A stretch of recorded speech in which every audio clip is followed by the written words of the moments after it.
வாரணாசி தொகுதியில் பிரதமர் நரேந்திர மோடி சுமார் 1.52 லட்சம் வாக்குகள் வித்தியாசத்தில் வெற்றி பெற்றிருப்பதாக கூடுதலாக வித்தியாசத்தில் வெற்றி பெற்றிருக்கிற என்ற தகவல் வெளியாகிருக்கிறது. கூடுதல் விவரங்களை செய்தியாளர் ராஜ்குமார் வழங்க கேட்கலாம். ராஜ்குமார், உங்களிடம்.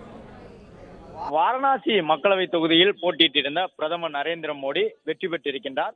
பிரதமரை எதிர்த்து போட்டியிட்டிருந்த காங்கிரஸ் வேட்பாளர் அஜய் ராய் 4,59,000 வாக்குகள் என்ற அளவில் கணிசமான வாக்குகளை பெற்றிருக்கின்றார். கடுமையான போட்டியை வழங்கியிருக்கின்றார். இன்று காலை நாம் வாக்கு எண்ணிக்கை தொடங்கியது முதலே அந்த முதல் சுற்றிலேயே பிரதமர் பின்னடைவு என்றுதான் அந்த செய்திகளை பதிவு செய்யக்கூடிய வகையில் காங்கிரஸ் கட்சியினுடைய அஜய் ராய் அந்த தொகுதியில் காங்கிரஸில் செல்வாக்கு மிக்க நபராக இருந்திருக்கின்றார். அவர் கடும் போட்டியை ஏற்படுத்தியிருந்தார். பிரதமர் போட்டியிடக்கூடிய தொகுதியில் கிட்டத்தட்ட ஒரு 5 லட்சம் வாக்குகளை நெருங்கக்கூடிய வகையில் 2வது இடம் பெற்றிருக்கக்கூடிய காங்கிரஸ் வேட்பாளர் பெற்றிருந்தாலும் வாரணாசி தொகுதியில் பிரதமர் நரேந்திர மோடி 1,52,000 வாக்குகள் வித்தியாசத்தில் வெற்றியை பெற்றிருக்கின்றார்.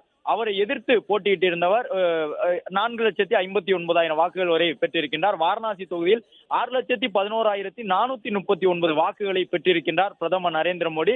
பிரதமரை எதிர்த்து போட்டியிட்டிருந்த அஜய் ராய் 4,59,084 வாக்குகளை பெற்றிருக்கின்றார். காங்கிரஸ் கட்சியினுடைய மிக முக்கிய வேட்பாளராக, உத்தரப்பிரதேச மாநிலத்தில் செல்வாக்கு கொண்ட தலைவராக, அதுவுமல்லாமல் காங்கிரஸ் தேசிய தலைமைக்கு குடும்ப ரீதியாக நெருக்கமானவராக சுட்டிக்காட்டப்படக்கூடிய அஜய் ராய் இவ்வளவு பெரிய வாக்குகளை வாரணாசி தொகுதியில் போட்டியிடக்கூடிய பிரதமருக்கு நிகராக போட்டியிட்டு 4,59,000 வாக்குகளை பெற்றிருக்கின்றார். பிரதமரை பொறுத்தவரை கணிசமான வாக்கு வித்தியாசத்தில் இந்த முறையும் வாரணாசி வெற்றி பெற்றிருக்கின்றார். ஒட்டுமொத்தமாக 6,11,439 வாக்குகளை பெற்றிருக்கக்கூடிய பிரதமர் நரேந்திர மோடி பெருவாரியான வாக்குகள் வித்தியாசத்தில் வெற்றியை பெற்றிருக்கின்றார் வாரணாசி தொகுதியில். அதே நேரம் உத்தரப்பிரதேசத்தின் பல்வேறு தொகுதிகளில் சமாஜ்வாதி கட்சி தொடர்ந்து முன்னிலையில் இருந்து வருகின்றது. கடந்த மக்களவைத் தேர்தலின் பொழுது வாரணாசியில் போட்டியிருந்த பிரதமர் 6,74,000 வாக்குகளை பெற்றிருந்தார். அது மட்டுமல்லாமல் 4,79,000 வாக்குகள் வித்தியாசத்தில் வெற்றியை பெற்றிருந்தார். அதனோடு ஒப்பிடும் பொழுது அந்த தரவுடன் வைத்து பார்க்கும் பொழுது இந்த முறை கிட்டத்தட்ட ஒரு 60,000 வாக்குகள் பிரதமருக்கு குறைந்திருக்கின்றன கடந்த முறை பெற்றதுடன் ஒப்பிடும் பொழுது. அது மட்டுமல்லாமல் வெற்றிக்கான வித்தியாசம் 4,79,000 என்பதிலிருந்து கிட்டத்தட்ட ஒரு 1.5 லட்சமாக வெற்றி வித்தியாசமும் குறைந்திருக்கின்றது.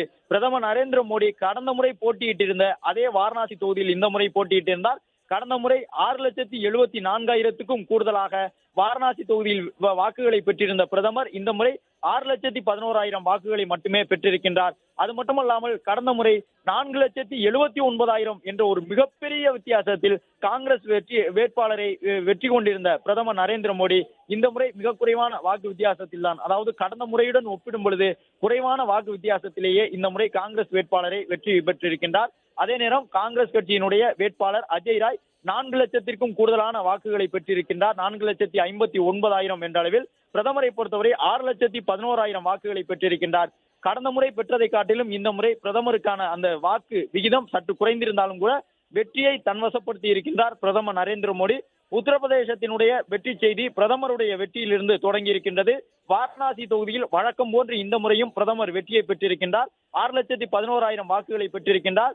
காங்கிரஸ் தரப்பில் போட்டியிட்டிருந்த அஜய் ராய் எந்த வகையிலும் குறைவில்லாமல் காங்கிரஸ் கட்சியினுடைய பலத்துடன் 4,59,000 என்கின்ற ஒரு மிகப்பெரிய வாக்கு வங்கியை அவரும் நிரூபித்து காட்டியிருக்கின்றார். பிரதமர் நரேந்திர மோடி வாரணாசி தொகுதியில் வெற்றி பெற்றிருக்கின்றார். உள்துறை அமைச்சர் உள்ளிட்டவர்களுடைய வெற்றி செய்திகளை நாம் அடுத்தடுத்து வழங்க காத்திருக்கின்றோம்.